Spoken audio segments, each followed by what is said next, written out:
Hey everyone, it's the Mystic Midwife helping birth new self-awareness through astrology. Thanks for joining me on my first ever weekly horoscope. You may know me from Instagram at the Mystic Midwife, but I felt like it was time for me to expand to a different format. Don't worry, I'll still be on Instagram, just so that I can share a little bit more about the upcoming transits. And oh my goodness, what a week to start doing weekly horoscopes. Now, this horoscope is for the week of January 5th through the 11th, and that puts us right before one of the biggest transits that we're going to see in the sky for a long time. Now, for those of you who are familiar with astrology, you're already aware, I'm sure, of what I'm going to say, which is that we have Saturn and Pluto coming into exact conjunction at the very beginning of next week. But since these are really slow-moving outer planet transits, and we're looking at a cycle of, say, anywhere from 32 to 36 years for Saturn Pluto, this is something that we are feeling and have been feeling, and it will all just come to a head at the beginning of next week, January 12th through the 13th. But let's take a moment to just think about some of the other transits that might be going on and think a little bit about what has already been going on so that you can better understand how all of these really complex energies are starting to manifest in your life. And quite honestly, they may be making for a very interesting internal emotional landscape as well. All right, so where are we before we even head into this week? I think it's important for us to take a minute and just reflect on where we've been. I'm sure it's been a rather interesting holiday season and new year for most of you. It may be feeling a little bit like the Twilight Zone, or that you maybe necessarily weren't in the traditional holiday spirit. Maybe even that you've lost track of time. You feel like maybe there should be a restart with the new year, and maybe while you had a little bit of a kick of inspiration, it kind of feels like you're returning not to the same old grind, but maybe to the same goals with a renewed and refreshed perspective. And there's a couple of reasons for that. For one, we have such a massive planet pileup in Capricorn with Jupiter, the south node, Mercury, the Sun, Saturn, and Pluto. That's a lot of planets really focusing in on some of the more sober reality of our lives, the practical things that are going on, things we want to build and that we want to create, maybe a coming to terms with things that we haven't created, that we wished that we could have already brought to fruition, and there's some frustration with not having gotten there yet, right? There's so much of an emphasis on the reality and practicality that maybe it was a little bit hard to get into the lighthearted holiday spirit. This is also because we had, of course, a solar eclipse in Capricorn on Christmas Day, which was December 25th. That was a new moon solar eclipse. And we have an upcoming one this week as well, which we'll get into in a moment. But when we're in between these eclipse periods, not only are we dealing with something new, right, with the new moon, but it's a huge pivot point. There's a lot of things that can just exit our lives or enter our lives in somewhat of an unexpected way. Right now, when we talk about these events or things happening in astrology, it doesn't always mean that it's going to manifest as some physical reality, like you're going to meet this person or this job is going to come together. It can, but we also have to be aware of the more subtleties of our internal selves. And maybe we have an inspired moment where we see ourselves doing something and we can plant a seed and move in that direction, right?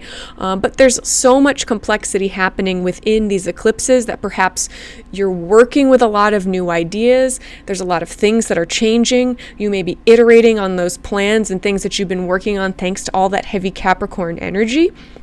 And, we're still in that phase. Now, it may feel as if some of this stuff is still up in the air because, well, we haven't quite completed the Saturn-Pluto cycle, which, in most astrologers' opinion is more important than, say, the end of the calendar year, which is really quite arbitrary. But instead, we're working within these much larger cycles. So if it feels like things are unfinished and still approaching an end, and almost even as if the new year isn't here yet, that's probably because we feel this building intensity towards Saturn and Pluto, that conjunction at the end of this coming week. So I think that was probably helpful to just take a moment and reflect on where we've been. We've been dealing with a lot. There's a lot of stuff up in the air, a lot of changes, a lot of things that may be surprising or altering or pivoting. And now we're ready to start looking at the new week. All right, so when I look at this week overall, I see something of a, say, mixed bag emotionally and perhaps physically as well. You know, these things can manifest on various levels. Into a little bit of a minor lull for us to have some integration, some of the new ideas, inspirations, changes physically around us in our environment, some time to integrate that. And then towards the end of the week, we end with a big bang with the lunar eclipse on Friday, January 10th. You know, I almost don't want to sit and go through every single aspect on each day, because that would almost be like reading the background noise on a graph and we're ignoring these gigantic signals, which of course would be these larger cycles that I already mentioned. So I'm not going to take the time to delineate everything, but just a few things that I think are important to keep in mind. So on Sunday, we have a nice moon in Taurus, and that can always give us this great opportunity to feel the sensual pleasures just at a very basic level, right? So you may feel like you want to cuddle up, stay inside, grab a warm, cozy blanket, binge watch some Netflix. There's really nothing wrong with that, especially because the moon in Taurus is also going to be sextiling Neptune in Pisces. So that gives it even a more magical, sweet, imaginative quality where you kind of want to just escape into your own world. And honestly, I think this is a really good thing for people to do, given everything we just discussed about what the past few weeks have been like. You really need to give yourself an opportunity to rest and recharge. And at this point, I'd say you should take that opportunity every moment you can get, because really we have a terrain before us that could potentially be quite volatile and unexpected on a variety of levels. So take that time on Sunday for sure to rest.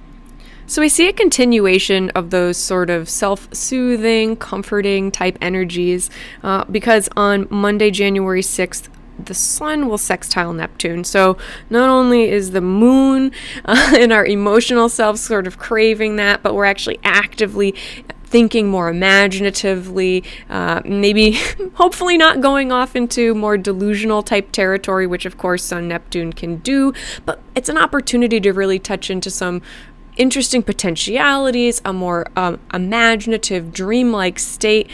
Honestly, it's a balm and an escape, but I don't think it's necessarily a bad one, particularly, like I said, given some of the other intense energies along the way.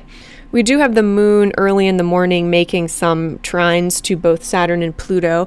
The moon's in Taurus, and so, hopefully there's a little bit of stability and support with maybe feeling like you could stand up to some of those impending stresses that you see in your life is the hope, as opposed to a slightly more challenging aspect. But anytime your emotional state sort of comes up against those pressures in your life that these planets represent, there is always a chance for some sensitivity. So, do just enjoy this moon in Taurus while we have it on Sunday into Monday. The only thing to kind of look out for is Monday evening. We're going to see a little bit of change in attitude, because at that point we have the moon moving into Gemini, and that moves into Gemini at about 6:11 p.m. Pacific Standard Time. And after it moves into Gemini, it opposes Mars in Sagittarius. So we may be feeling a little bit more aggravated. There may be more of an emphasis on feeling the need to get things done, to maybe focus on some long-term visions, to maybe motivate to move things along a little bit more, especially after coming out of that more self-comforting weekend. So you may feel a little bit of a shift in the energy. But then moving into Tuesday, we have a little bit of a break with no exact aspects. And then into Wednesday as well, we have Mercury in Capricorn sextiling Neptune in Pisces. So again, we have this highlighting of the Neptunian influence amidst all of this compression, pressure, stress building up around in between the eclipses and building up to the Saturn-Pluto this coming weekend. So it's nice that we have these moments to get lost a little bit in dreamland, and I'd say take them yet again. So again, we see that Sunday through Wednesday. Then on Thursday, January 9th, we have the moon moving into Cancer early in the morning at about 12:43 a.m. Pacific Standard Time. And this really sets us up for Friday, when we have our full moon lunar eclipse in Cancer at 20 degrees, opposing, of course, the sun, and then Mercury, both at 20 degrees, and then Saturn, Pluto at 22 degrees Capricorn. So what does this all mean? Well, like we mentioned earlier, it's a whole big emphasis on everything that's been happening in our practical lives, the cold, hard reality of what's going on around us. It's undergoing some massive changes and maybe shifts, things that are unexpected. And then when you pull the moon in there, and the moon is, of course, our inner selves, the more sensitive part of ourselves, we may really be just feeling the pressure of everything all at once. It might help to think of it as sort of this open-hearted Cancer moon, just feeling all the feelings, just standing right across from some of these really intense energies in the sky. And so internally, it just might be a challenging time for you to wrap your emotions around some of the things that you don't have much control over in your life, things that may be changing. You may feel a little bit upset about it, but you kind of got to come to terms with the ending of these massive cycles, releasing, letting it go, feeling the emotions. That's really the beauty in some ways. Cancer gives us this great opportunity where we can just open up and process, right? We maybe have been building a lot of emotional intensity inside, and if you just want to cry, just cry, right? Now, it's hard to say. This affects everybody's charts differently. I mean, if you've been processing your stuff all along, it may just sort of pass without too much notice, especially if it's not hitting any major points in your own personal birth chart. But you always want to just set aside these days as, you never know what's going to happen or how you're going to feel. It can be a pretty loopy, unexpected time with the things shifting in the eclipse cycle. So on top of all this, right, as if that weren't enough, we also have Uranus and Taurus stationing direct. So it's been moving backwards in the sky in retrograde motion, and now it's stationing direct, turning around.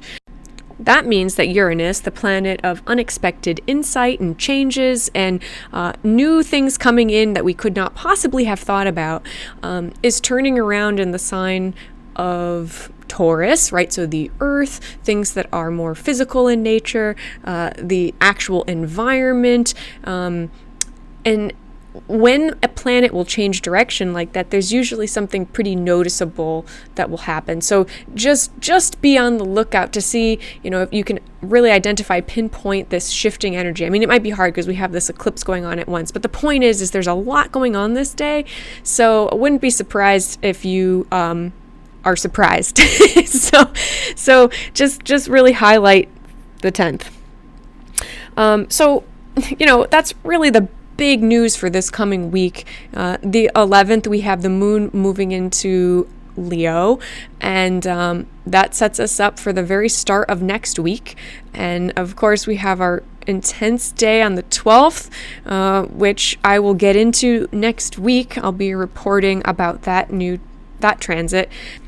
But what I will say now, because I think this is so important to start reflecting on as we approach this transit, is that when we're looking at the archetypal energies of Saturn, which is the principle of constriction, restriction, boundaries, it's the understanding that things have limitations, and we look at Pluto, which is this sort of volcanic, deep, truest, hottest burning fire of ourselves, sort of the reality that will exist if everything else were burnt down, to put it in the most dark goddess way possible.